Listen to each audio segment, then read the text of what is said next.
जय सिया राम। तो कल तक हमने अपने प्यारे कथा रसिक श्री सीताराम जी को श्रवण कराया कि किस तरह नरसिंह जी का एक बहुत बड़ा साथी, भजन का साथी, उनका साथ छोड़ के चला गया, उनकी धर्म पत्नी, जो अब ठाकुर जी के नित्य लीला में चली गई। तो अब नरसिंह जी थोड़े तो दुखी हुए कि इतना साथ दिया उन्होंने भजन में, साधु संग में, सेवा में, और अब वे नहीं रही। परंतु ठाकुर जी की लीला मानकर स्वीकार किया और पुनः अपने भजन साधन में लग गए। अब ऐसे ही खूब प्रेम से भजन कीर्तन चल रहा था। वही सब 16 संत, नरसिंह जी, उनकी पुत्री और पुत्रवधू, यही सब थे। खूब प्रेम से सत्संग कीर्तन आदि होता था। एक दिन के बाद नरसिंह जी की जो बड़ी पुत्री थी, कुंवरी बाई जी, जिन्हें प्रेम से वो नानी बाई कहते थे, उनका जिनका विवाह 9 वर्ष की आयु में ही हो गया था। जब अक्रूर जी बहुत सारा धन देके गए थे इन्हें, जो हमने पूर्व कथा में सुना, तो धन दिया, तब ब्याह तो हो गया और गौना के वक्त तक तो नरसिंह जी सब धन लुटा चुके थे। तो ठाकुर जी की ही लीला से, उनकी ही कृपा से कुंवरी बाई जी का गौना हुआ था। लेकिन उसके बाद वो लीला तो ठाकुर जी ने की, विवाह करवा दिया, गौना करवा दिया। लेकिन उसके बाद नरसिंह जी के पास कभी इतना सामर्थ्य, इतना धन भी नहीं रहा कि कुंवरी बाई जी के घर हर बार के जो त्योहार होते हैं वो भिजवा सके। तो उस शादी के बाद से, विवाह के बाद से, कभी कुंवरी बाई जी के ससुराल वालों ने उन्हें मायके नहीं भेजा और ना ही कभी नरसिंह जी भी जा पाए, क्योंकि ये तो अपने कथा कीर्तन में इतने व्यस्त रहते थे, उन्हें ध्यान ही नहीं। लेकिन ससुराल वाले कुंवरी बाई से बहुत चिढ़ते थे, क्योंकि इनके घर से, इनके पिता के घर से कोई साज सामान नहीं आता था, कोई त्योहार नहीं आता था। तो अब कुंवरी बाई जी को तो नित्य नए ताने दिए जाते थे, खूब भला बुरा कहा जाता था। सब नरसिंह जी से बहुत चिढ़ते थे, उनकी प्रतिष्ठा, उनकी भक्ति से चिढ़ते थे। तो नरसिंह जी से इतना चिढ़ने लगे कि कुंवरी बाई जी को कष्ट देने लगे। कुंवरी बाई जी का ससुराल था अंजार नगर में। वहाँ के मुखिया श्री रंगधर मेहता जी इनके ससुर थे और इनके पति का नाम था वसंत राय जी। वसंत राय जी कुछ काम नहीं करते थे, इसके कारण भी कुंवरी बाई जी को सुनना पड़ता था। और कुंवरी बाई जी की कोई संतान भी नहीं थी, बहुत वर्षों तक कोई संतान नहीं हुई। तो ये सब कारण थे जिसके कारण ससुराल पक्ष वाले लोग कुंवरी बाई जी को बहुत कष्ट देते थे। परंतु विवाह के बहुत सालों बाद एक कन्या का जन्म हुआ। तो अब कन्या धीरे धीरे बड़ी होने लगी और आज समय आया कन्या के विवाह का। लेकिन सब कुंवरी बाई जी को इतना नापसंद करते थे, वे तो उनका नाम भी नहीं लेते थे, उन्हें अभागिन कह के बुलाते थे, या मोड़े की पुत्री, भिखमंगे की पुत्री, ऐसे करके बोलते थे। कोई पूछता था तो परिचय ये नहीं देते थे हमारी बड़ी बहू है, यही कहते थे नौकरानी है। तो अब, लेकिन अब पुत्री है, पोती हुई, तो विवाह तो करवाना है ना, तो इसलिए ससुर जी अपने आप जाकर इनकी पुत्री का रिश्ता तय कराए, बिना इन्हें बताए। जब तैयारी आदि हुई तब इन्हें पता चला कि पुत्री का विवाह होने को है। तब तो ये बहुत प्रसन्न कि हमें मान नहीं मिला, कभी हमारी पुत्री को भी प्रेम नहीं मिला, लेकिन कम से कम उसकी विवाह तो करवा रहे हैं ना। तो अब अपनी सासू माँ के पास गई और कहा कि माँ, हमने कभी जिद नहीं की, आपने हमें अपने मायके नहीं जाने दिया, कभी भेंट नहीं हुई, लेकिन अब तो समय है ना, अब मेरी पुत्री का विवाह है, कम से कम अब तो मुझे मायके जाने दीजिए, भात का न्योता दे के आने दीजिए। भात तो पीहर पक्ष का होता है ना, तो अब तो मुझे अपने पिता को सूचित करने दीजिए। लेकिन सास नहीं मानी कि वो भिखमंगा क्या भात भरेगा, कोई आवश्यकता नहीं जाने की। कुंवरी बाई जी के मन में अपार पीड़ा, वे तो तब से दुखी थी ही ना। तो इनके ससुराल वालों ने इनके भाई सावल दास जी के विवाह में जाने दिया, ना उनकी मृत्यु में, ना इनकी माँ की मृत्यु में, किसी में भी नहीं जा पाई। हमेशा रोती रहती, लेकिन कोई उपाय नहीं, कोई नहीं ले जाने वाला, ना इन्हें जाने दिया जाता था। बहुत दुखी थी कि मैं किसी भी अवसर में नहीं जा पाई अपने मायके। जब से विवाह की आई यहीं रह गई। अब तो बहुत बड़ी उम्र की हो गई थी ये। लेकिन आज अपार पीड़ा, पिता को देखने की, उनके दर्शनों की लालसा, उत्कंठा मन में कि कैसे अपने पिता के दर्शन हो, कैसे उन्हें सूचित किया जाए, कैसे कम से कम एक बार तो भेंट हो। अब तो अवसर है, अब जा सकती हूँ, फिर अवसर नहीं मिलेगा। तो सासू माँ से उनके चरण पकड़ के बहुत विनती की कि भात का न्योता तो दे के आने दीजिए, ये तो उनका अधिकार है, इस बहाने एक बार दर्शन हो जाएंगे। लेकिन वे नहीं मानी। इतने में आ गए ससुर जी। तब तो ससुर जी से प्रार्थना की, उनके चरण पकड़े। ससुर जी ने स्वीकृति दे दी। सासू माँ ने कहा कि ये क्या कर रहे हैं आप, उस भिखमंगे को बुलाएंगे आप, तालकूटा को? हाँ, यहाँ पे सब हंसी करेंगे हमारी। लेकिन ससुर जी ने समझाया, यदि बहू ऐसी ही रोती रही तो भी परिहास होगा, सब कहेंगे अपनी बहू को बहुत दुखी करते हैं। आप चिंता ना करें, ऐसा पत्र लिखेंगे ना नरसिंह जी को कि वो आए ही ना। तो कुंवरी बाई जी को तो यही बोला गया कि लिख देंगे पत्र, बुला लेंगे तुम्हारे पिता को, चिंता ना करें। और बाद में जब वो पत्रिका भेजी गई, लिखने वालों को बुलाया गया, पुरोहित जी के हाथ भेजी गई। उनके पुरोहित जी का नाम था कोकल्य पुरोहित। तो उनको बुलाया गया और पत्र लिखवाया गया, जिसमें कहा कि आपकी द्विती का विवाह निश्चित हुआ है, तो कृपा कर पधारे, भात का सामान लेकर आए, सूची इस प्रकार है। अब तो उन्होंने कहा बढ़िया सी सूची बना के नरसिंह जी को भेजी जाएगी और लिखा जाएगा, यदि इन सब का इंतजाम कर पाए तो ही भात भरने आए, अन्यथा नहीं आए। तब तो सास, ननंद, ससुर सब बैठ गए सूची लिखवाने। सूची तो क्या लिखवानी थी, उन्हें पता था कि वे कुछ देने का सामर्थ्य नहीं रखते हैं, वे भक्त की महिमा कहाँ जानते हैं। तो ऐसी भर भर के सूची लिखी, उपहास करने के लिए पूरे नगर के कपड़े लिखे, सबके 5-5 जोड़ी कपड़े, घर वालों के 11-11 जोड़ी कपड़े, और सब सोने जरी के वर्क वाले, जिसमें सोने के तार से काम हो, हीरे लगे हों कपड़ों में, बहुत सारे सोने के बर्तन, सोने की मोहरे। कहा गया 1.25 लाख तो नकदी मिलनी देनी पड़ेगी, हर एक बंदे को 1.25 लाख की मिलनी, उससे कम नहीं चलेगा। हर मंदिर के लिए 10-10 पोशाकें बना के लेकर आइएगा, और तो और बैलों के लिए भी मोती की मालाएं, गांव के हाथी घोड़ों के लिए भी मोती की मालाएं, कम से कम 11,000 लोगों के लिए तो आभूषण। और धीरे धीरे बढ़ाते बढ़ाते सब सामान, रोली, चंदन, सबकी भी इतनी प्रचुर मात्रा, घी की जो जन्मों तक खत्म ना हो, इतना सामान लिखा गया। लिखने वाले पुरोहित जी भी चौंक गए कि ये अब क्या कर रहे हैं, कितना सामान लिखेंगे। लेकिन वे कहाँ मानने वाले थे, वे तो पूरा आनंद लेने के मूड में। बढ़ाते जाए सामान, हर चीज बहुत सारी, बहुत बहुत लिखते चले गए। अंत में तो सासू माँ ने कहा, हमने अपने लिए तो कुछ लिखा ही नहीं, ये सब तो रीत रिवाज लिखे हैं। अच्छा, तो आपको क्या चाहिए? तब तो सासू माँ ने कहा, हमें तो अपने लिए 2 ईंटें चाहिए, बड़ी बड़ी शिलाएं चाहिए, एक सोने की और एक चांदी की।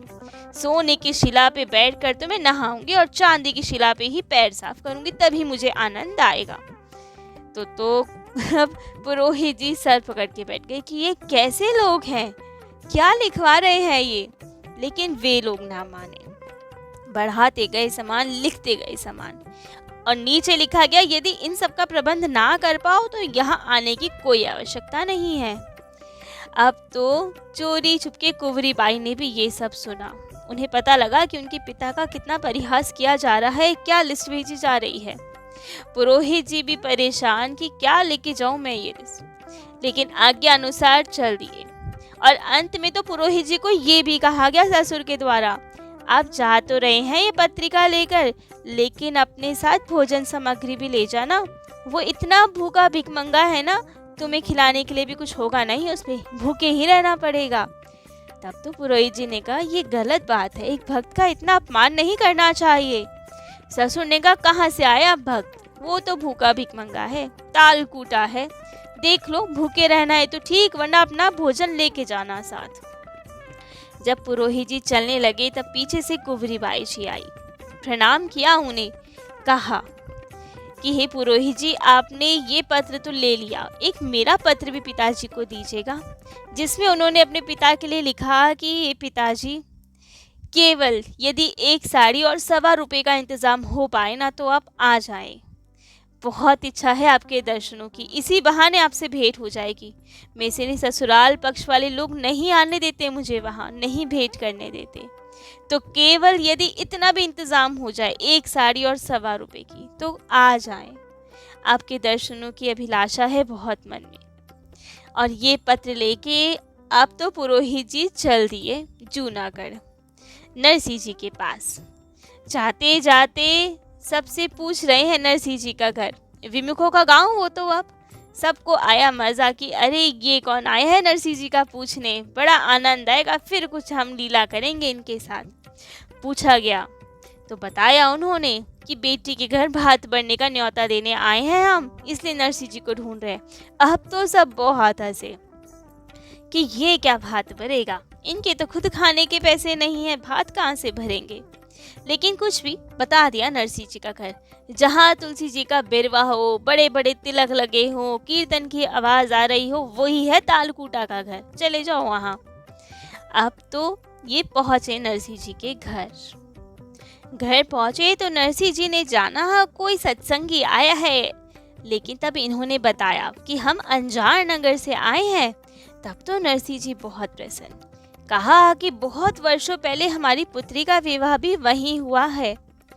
तब तो इन्होंने बताया कि मैं आपकी पुत्री के पक्ष से ही आया हूँ, उनके ससुराल से ही आया हूँ, उन्हीं का संदेश लेके आया हूँ। तब नरसिंह जी बहुत प्रसन्न। पूछा गया कि क्या संदेशा है। तब उन्होंने बताया कि आपकी द्विती का विवाह है, भात भरने आना है आपको, उसी का न्योता लेकर आया हूँ, सूची पर लीजिएगा। इन्होंने कहा पढ़ना पढ़ाना तो बाद में होगा, अभी आप आए हैं इतनी दूर से, बैठे भोजन आदि का प्रबंध करते हैं। लेकिन आज तो ठाकुर जी की भी स्पेशल लीला चल रही थी। घर में उनकी बेटी और पुत्र वधू थे नहीं, कहीं बाहर गए हुए थे, और घर में आज तो अन्न का एक दाना नहीं, कुछ भी नहीं घर में। नरसिंह जी परेशान कि क्या पवाया जाए पुरोहित जी को, सब जगह देख लिया, कुछ नहीं मिला। पुरोहित जी से कहा विश्राम कीजिए, हम आते हैं अभी। गए, वहीं खेत में कहीं बथुआ लग रहे थे, वही तोड़ लाए कि कोई नहीं, बथुए का साग ही बना देंगे। अब बथुए का साग धोकर काटकर उबालने तो रख दिया, लेकिन देखा तो क्या, आज तो नमक भी नहीं है घर में। क्या किया जाए, अलोना साग कैसे दिया जाए, कैसे परोसा जाए, बहुत दुखी। फिर सोचा चलो नमक तो कोई दे ही देगा ना, उबालने रख दिया और पुरोहित जी से कहा कि बस भोजन तैयार होने को है, हम आते हैं अभी, और नमक मांगने चल दिए बाजार में। अब तो वो विमुखों का गाँव, उन्हें तो फजीयत ही करनी होती है नरसिंह जी की हमेशा। तो अब जैसे ही ये पहुंचे और उन्होंने पूछा कोई नमक देगा क्या, तब तो विमुखों को पता था इनकी कमजोरी क्या है, कीर्तन में तो सब भूल जाते हैं। तो उन्होंने कहा हाँ हाँ नमक तो मिल जाएगा, पहले कीर्तन सुनाना पड़ेगा आपको। अब नरसिंह जी क्या करते, कहा एक ही कीर्तन सुनाऊंगा, घर में मेहमान आए हैं हमारी बेटी के पक्ष से, उनके ससुराल से। हाँ हाँ एक सुना दीजिए, कोई बात नहीं। अब तो नरसिंह जी एक में कहाँ रुकने वाले, उनकी तो लौ लग जाती है, आनंद आ जाता है उन्हें तो कीर्तन में। तो अब कीर्तन स्टार्ट किया, 1 कीर्तन 2 कीर्तन, अब तो वे मगन कीर्तन में। यहाँ पुरोहित जी परेशान कि लग रहा है उन्होंने सही कहा था अपना भोजन ले जाओ, यहाँ तो कोई व्यवस्था ही नहीं। नरसिंह जी तो चले गए, आने का नाम ही नहीं। भूख भी बहुत तेज लग रही है। रसोई में जाके देखा तो वो साग तो उबल उबल के सब पानी खत्म, जल भुन के राख हो गया। अब क्या करे, रसोई में कुछ दिखाई ना दे और कुछ। वे परेशान, सोचने लगी कि क्या करूं, रुकूं कि चला जाऊं वापस। नरसिंह जी तो आए नहीं, शायद संकोच के मारे नहीं आ रहे हो, क्या किया जाए, रुकूं कि जाऊं। और वहां नरसिंह जी तो मगन अपने कीर्तन में। लेकिन हमेशा की तरह भक्त की चिंता भगवान को ज्यादा होती है। अरे मेरे भक्त के घर पुरोहित जी आए हैं, उसका अपमान ना हो जाए। पुरोहित जी भूखे चले गए तो बेचारे मेरे भक्त के बारे में क्या सोचेंगे, सब जगह अपमान हो जाएगा, मैं क्या करूं। तभी तभी वहीं द्वारिका जी में द्वारिकाधीश जी के लिए भोग थाल आई थी। भोग लगने को था, लेकिन ठाकुर जी से तो पाया ही ना जाए। रुक्मणी जी, सत्यभामा जी इंतजार करिए, ठाकुर जी पाए कौर तोड़े, लेकिन वे तो ले ही ना मुख में ग्रास। तब उन्होंने पूछा, क्या हो गया प्रभु, भोजन क्यों नहीं पा रहे हैं आप। तब तो कृष्ण जी ने कहा, मैं क्या करूं, मेरे भक्त पे संकट आ गया है एक। कैसा संकट। तब तो कृष्ण जी ने बताया कि पुरोहित जी आए हैं घर पे, घर में कुछ भोजन सामग्री ही नहीं, और वो भूखे चले गए तो मेरे भक्त का तो बहुत अपमान हो जाएगा। रुक्मणी जी इतने में कहती कि उनके लिए भी एक भोग थाल बना देते हैं, लगा देते हैं। इतने में तो देखा ठाकुर जी अपनी ही भोग थाल लेके भाग उठे। तुरंत भागे वे गए पुरोहित जी के पास, रूप बनाया हरिया का, सेवक का। कहा, पुरोहित जी कहाँ जा रहे हैं, बैठे हैं आप। उनके लिए चौकी लगाई, हाथ धुलवाए, अपनी वही स्वर्ण की बड़ी सी भोग थाली जिसमें सारे बर्तन ही सोने के थे, कटोरी, चम्मच, ग्लास, बड़ी सी थाली सजाई उनके आगे और कहा, भोजन पाए। पुरोहित जी ने कहा, आप कौन है। उन्होंने कहा, अरे नरसिंह जी का सेवक हूं मैं। लेकिन नरसिंह जी के पास तो इतना भोजन था नहीं, उनकी किचन तो खाली पड़ी है। तब तो ठाकुर जी ने कहा, अरे अरे नरसिंह जी तो विरक्त आदमी है, उनकी किचन ऐसी ही रहती है, उनके रसोई घर में कुछ कहाँ होता है।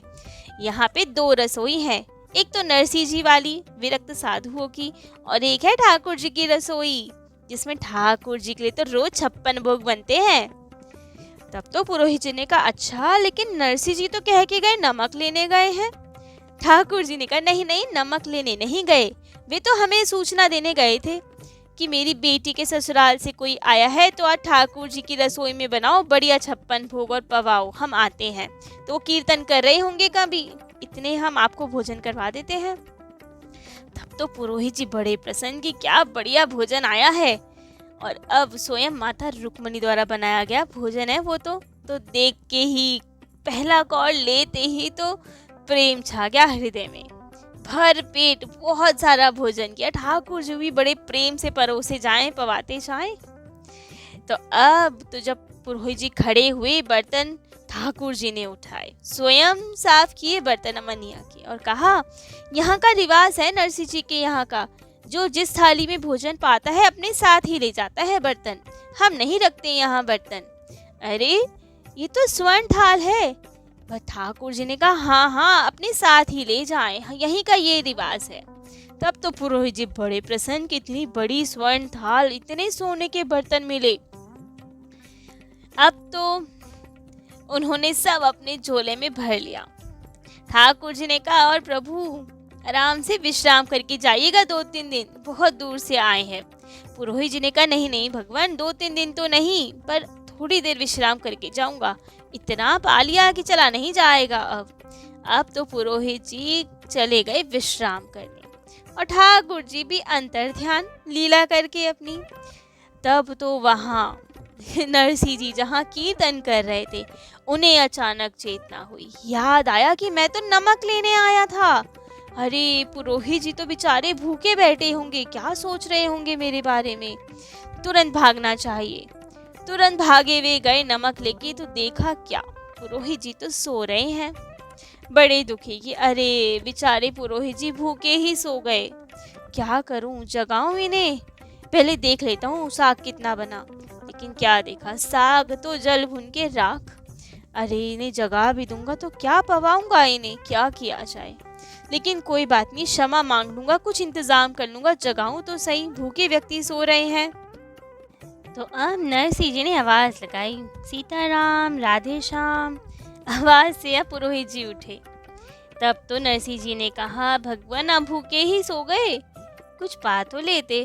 तब तो पुरोहित जी ने कहा, अरे अरे भाई, अभी इतना तो पवाया आपने, और कितना पाऊं, मैं तो फट जाऊंगा, इतना नहीं पा सकता, अब तो सोने दो हमें। नरसिंह जी ने कहा, आप स्वप्न में देख रहे हैं क्या, मैंने तो कुछ पवाया ही नहीं आपको। तब तो पुरोहित जी ने कहा, कैसी मजाक कर रहे हैं, इतनी बड़ी थाल लेकर आए, इतने सारे व्यंजन, कितना पाए अब हम। तब तो नरसिंह जी ने कहा, क्या बात कर रहे हैं भगवान, मैं तो अभी आया। लेकिन उन्होंने कहा नहीं नहीं, आप आए थे नहीं, आपके सेवक आए थे। हरिया ने कितना कुछ पवाया मुझे। हरिया, ये कौन है? मैं तो खुद ही सेवक, मेरे यहाँ कौन सेवक आने लगा। तब तो उन्होंने वो थाल दिखाई। देखो हरिया, ये थाल लेकर आया आपकी ठाकुर जी की रसोई से। कितना स्वादिष्ट पकवान थे सब, इतना हमने पाया, हमसे तो अब चला भी नहीं जा रहा। चूरन दीजिए, अब तो हमें प्राण बचाने पड़ेंगे, इतना पा लिया हमने तो। तब तो उन्होंने देखा थाल में लिखा था मंदिर से द्वारकाधीश। तब वे समझे कि ठाकुर जी अपनी ही भोग थाल लिया है, फिर लीला कर गए, दर्शन दे गए इन्हें। अब वो प्रेम विह्वल क्या समझाए, कैसे बताए पुरोहित जी को कि कौन है हरिया।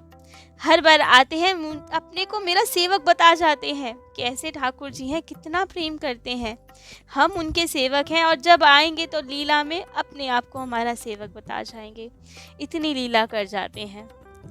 तब तो नरसिंह जी प्रेम विह्वल, पुरोहित जी चलने को तैयार। कहा आप बताएं क्या संदेश दिया जाए आपकी ओर से वहाँ। तब तो नरसिंह जी ने कहा क्या बताएं हम, ठाकुर जी जाने हम वहाँ आएंगे नहीं आएंगे, क्या लाएंगे। उन्हें केवल इतना कहिएगा, आएंगे तो लाएंगे, लाएंगे तो आएंगे। इससे ज़्यादा हम क्या ही कहें। अब यही पहेली लेकर पुरोहित जी चल दिए वापस अंजार नगर। और यहाँ नरसिंह जी तो प्रेम विह्वल अपनी ठाकुर जी की लीला सोचकर। तो अब क्या होता है आगे, नरसिंह जी कैसे भात भरते हैं, क्या क्या तैयारी करते हैं, ये सब हम अपने कथा रसिक श्री सीताराम जी को कल श्रवण कराएंगे। आज के लिए इतना ही। जय जय श्री सीताराम।